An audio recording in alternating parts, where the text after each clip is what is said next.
মাছের ঝোলটা রান্না করেছি সবাই তো হাত চেটে খেয়েছে যে কীভাবে বানিয়েছো, এত সুন্দর টেস্ট হয়েছে। বন্ধুরা যে কীভাবে বানিয়েছি তোমাদের সাথে শেয়ার করছি। এটা বড় সাইজের রুই মাছ ছিল, 3 থেকে 4 কিলোর ওজনের রুই মাছ। আর ওই রুই মাছের দাগাগুলো তো দেখতে পাচ্ছ কত বড় সাইজ, এক একটা 150-150 গ্রাম।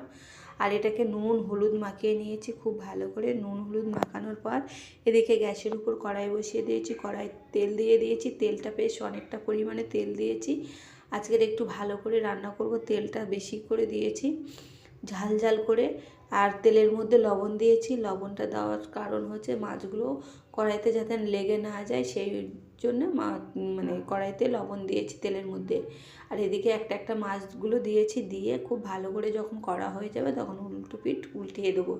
এদিকে মাছ এক পিঠ হয়ে গেছে, এদিকে খুন্তি দিয়ে উল্টিয়ে দিচ্ছি দেখুন বন্ধুরা। আর এই রান্নাটা আমার মা খুব বাড়িতে বানাতো, এত সুন্দর টেস্ট হয় না। এই রান্নাটা একটু তেল চাড়ি করে দিয়ে রান্নাটা করছি।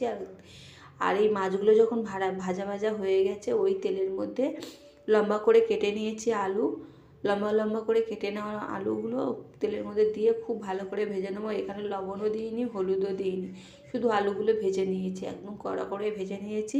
ভেজে প্লেটে তুলে নিয়েছি। এইদিকে ওই তেলের মধ্যে কালো জিরে দিয়েছি, একটা পেঁয়াজ কেটে দিয়েছি কুচিয়ে।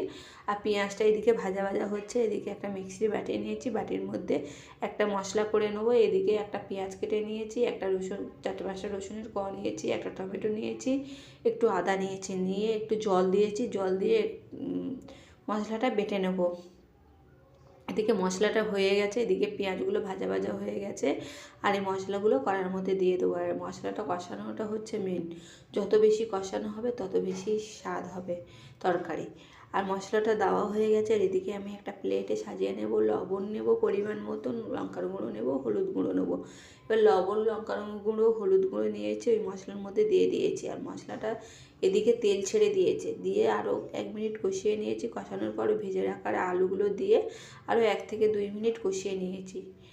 কষিয়ে নেওয়ার পর এখানে কষানো যখন আমার রেডি হয়ে গেছে, এখানে আমি 1 গ্লাস জল দেবো, পরে আবার হাফ গ্লাস জল দেবো, দিয়ে যতটা ঝোল হবে মানে যতটা ঝোল খাবে সেই অনুযায়ী জল দেবে বন্ধুরা। এদিকে মশলাটা আমি খুব ভালো করে কষিয়ে নিয়েছি, জলটা দিয়ে দিলাম। জলটা দিয়ে ঝোলটা যখন ফুটে যাবে তখন মাছগুলো দিয়ে দিতে হবে বন্ধুরা। ঝোলটা ফুটে গেছে, এদিকে মাছগুলো দিয়ে দিচ্ছি, একটা একটা করে ছেড়ে দিচ্ছি। আর মাছটা দেওয়ার পরে 3 থেকে 4 মিনিট খুব ভালো করে ফুটিয়ে নিতে হবে, কেননা মাছটা না সিদ্ধ হওয়া পর্যন্ত একটু ফোটাতে হবে। 3 থেকে 4 মিনিট সময় লাগবে। আর এটা গরম গরম ভাতের সাথে তোমরা খেয়ে দেখো, খুব ভালো লাগবে খেতে। এটা আমার মা সবসময় এই মানে রেসিপিটা খুব বানাতো। আমরা যখন ছোট ছিলাম, যখন বড় মাছ হতো, মা এরকমই একটু তেল বেশি করে দিয়ে আর মাছের ঝোলটা বানাতে এত সুন্দর খেতে হয় না বন্ধুরা। পারলে বাড়িতে এইভাবে ট্রাই করো, আর কমেন্ট করতে ভুলো না কেমন হয়েছে। একটা দারুণ স্বাদের রেসিপি।